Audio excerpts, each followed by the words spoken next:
Ya, kali ini kita berada di lokasi selanjutnya. Kita berada di lokasi pengamatan Sambirejo, tepatnya di Kecamatan Prambanan, Kabupaten Sleman. Di sini kita melihat ada satu singkapan, ada beberapa fenomena yang menarik di sini, yaitu adanya kegiatan penambangan, di mana batuan yang ditambang di sini adalah batuan breksi batu apung. Nah, nanti kita lihat seperti apa singkapannya. Kemudian juga kita kalau kita lihat dari sini di tebing ini terlihat ada perlapisan yang tebal sekali. Di sana ada lapisan breksi batu apung.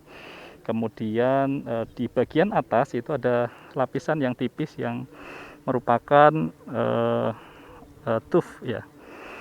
Nah, kalau kita perhatikan di bidang yang tebal dan bidang yang tipis di atas itu kita lihat di bidang yang tipis di atas itu lapisan batuannya itu relatif kering ya.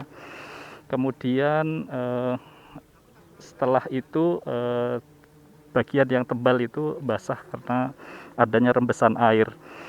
Nah, rembesan air ini keluar dari bidang perlapisan, di mana perlapisan itu merupakan kontak antara batu tuf tadi dengan breksi batu apung. Nah, kita perhatikan di bagian atas dari tuf ini ada satu lagi lapisan merupakan aquifer. Kalau kita lihat perhatikan di atas itu setelah kontak dengan batu lempung itu menunjukkan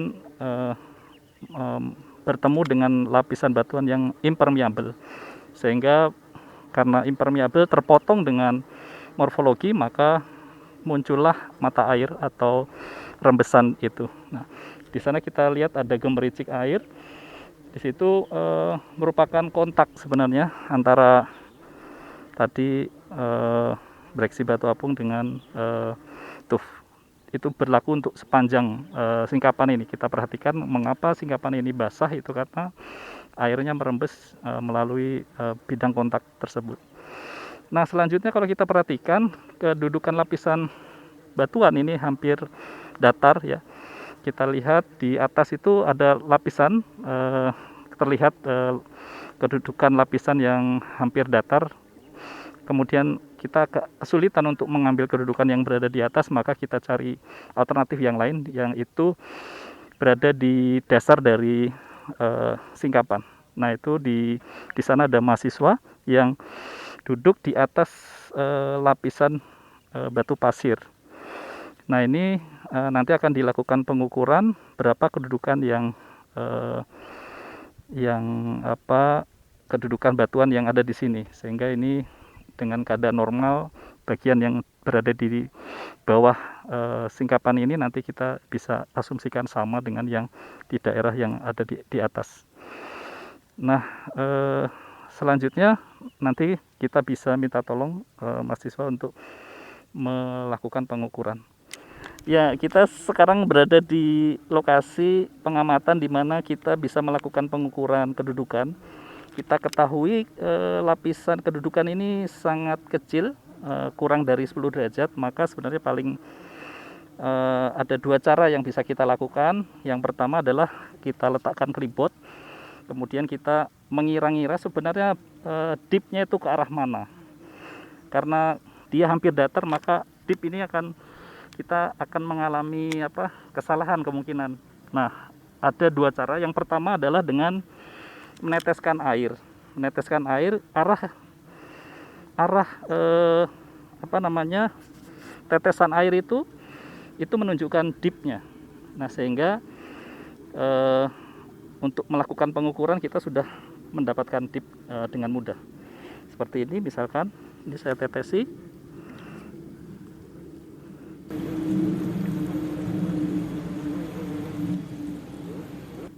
Nah, arah aliran dari tetesan itu tadi sebenarnya menunjukkan arah dipnya gitu ya. Nah, kemudian setelah itu kita lakukan pengukuran. Bisa dibantu? Yang diletakkan adalah sisi east-nya ya. Bisa dibantu? Ini arahnya tadi tegak lurus ke sana ya, arah aliran. Nah, dari sini kemudian kita masukkan nifo mata sapinya. Nah, kemudian langsung dikunci, kemudian dibaca. Berapa? 255 strike-nya, kemudian dip-nya.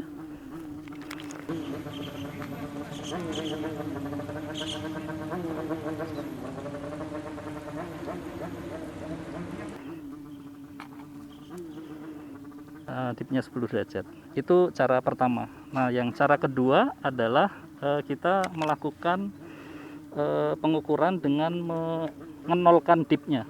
Ya. Kita akan menentukan strike-nya dulu. Caranya adalah dip ini kita nolkan, kemudian kita letakkan di clipboard, ya. Kemudian kita putar sampai nifo tabungnya itu masuk ke tengah. Maka itu menunjukkan strike-nya. Bisa dilihat, bisa dibantu.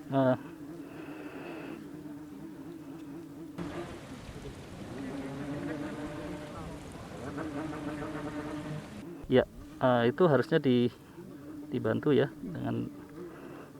Nah, itu adalah strike-nya, kemudian dilakukan pengukuran strike. Nah, setelah itu diukur dan strike-nya kita dapatkan, maka setelah itu dip-nya kita lakukan. Ya, kurang lebih seperti itu cara untuk menentukan kedudukan yang kurang dari 10 derajat. Terima kasih. Kita mendekat ke arah singkapan. Ya, di sini kita melihat singkapan breksi batu apung. Mengapa disebut sebagai breksi batu apung? Tentunya kita melihat batuan ini terdiri dari fragmen. Ya.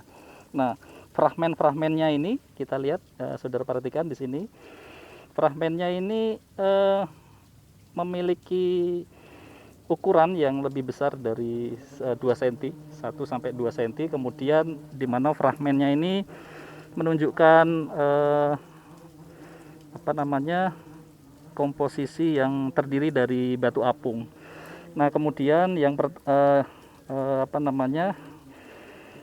fragmen ini merupakan ukuran butirnya itu relatif menyudut ya.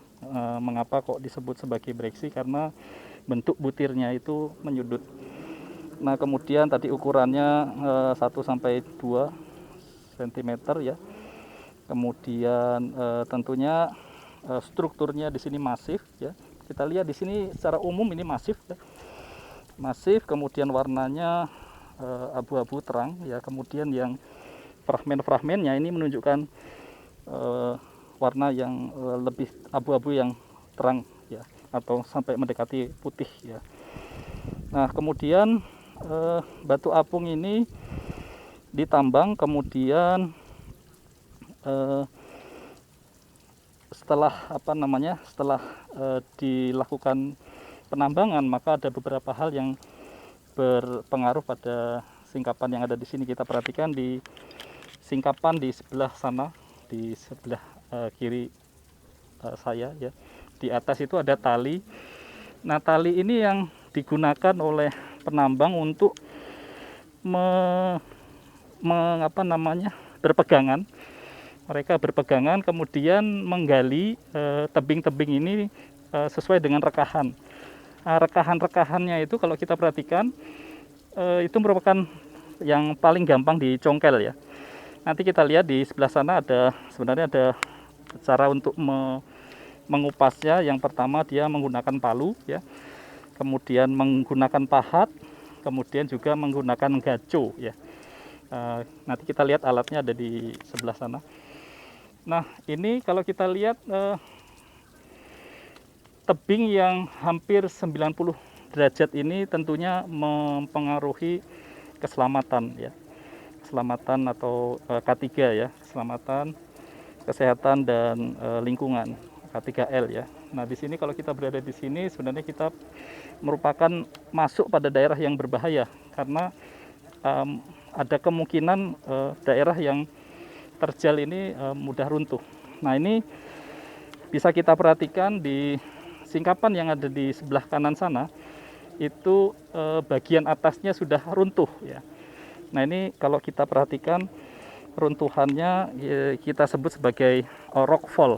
Kenapa rockfall? Karena batuan yang ada di atasnya itu langsung jatuh ke bawah tanpa adanya bidang gelincir ya.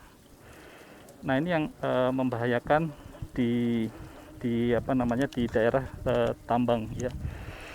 Nah, ini karena dikelola oleh masyarakat setempat sehingga mereka kurang memperhatikan K3 ya.